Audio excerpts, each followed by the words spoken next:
On est complètement en harmonie sur ce qu'on veut faire, là où on veut aller, et même sur notre mode de vie, donc il n'y a pas trop de problème.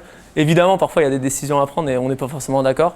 Et s'il y a vraiment un gros souci, on fait un pierre feuille ciseaux et ça règle tout. Et voilà, je gagne souvent.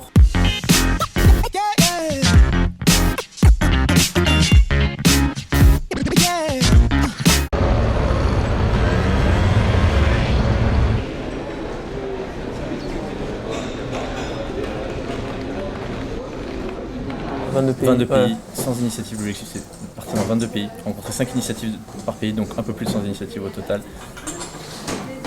Peut-être dis même pas 5 par pays, vu qu'on le dira plus tard. C'est 17, qu'ils aient que 3 chiffres peut-être en tête. 17 mois, 22 pays, 100 initiatives. Très bien. Voilà, c'est super. C'est super. En fait, on voyage depuis 6 mois maintenant, Europe-Afrique, et il y a quelque chose dont on s'est rendu compte, c'est qu'il y a des pneus un peu partout.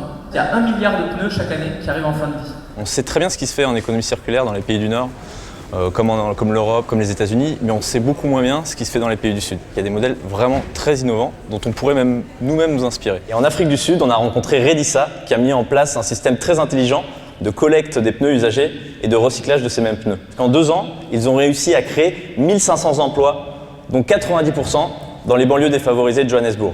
Et environnemental, parce que c'est 150 000 tonnes de pneus qui sont passées de la décharge à des nouvelles matières premières recyclées. L'économie circulaire, tout simplement, c'est pouvoir vivre dans un monde où il n'y a pas de déchets. On va vous donner un exemple très concret d'économie circulaire. Est-ce que vous saviez qu'il faut 10 000 litres d'eau pour faire un seul jean?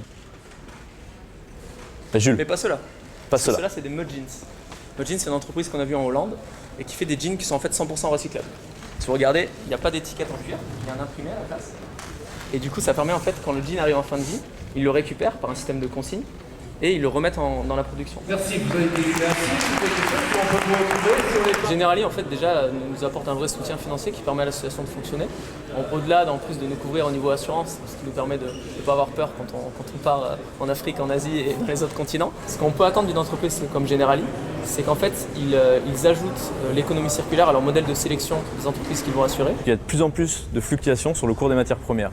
Donc une entreprise qui est fortement dépendante des matières premières, son business va fluctuer fortement.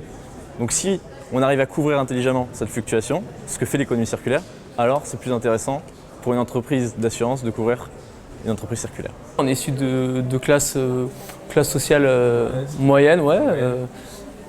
Parents profs. L'argent qu'on a, on l'a gagné nous-mêmes sur notre expérience. Quand on a voulu partir pour ça, il y a quand même certaines personnes qui nous ont dit « mais vous faites n'importe quoi, vous avez votre carrière toute tracée chez Airbus ». C'est sûr qu'on a un parcours plutôt atypique. Donc forcément, les gens ne sont pas habitués à ça et se disent « c'est un risque, vous avez du courage ». Au final, vraiment pas du tout. Ça fait plaisir de prouver à ces gens-là qu'au final, oui, c'est possible et qu'un autre monde est possible.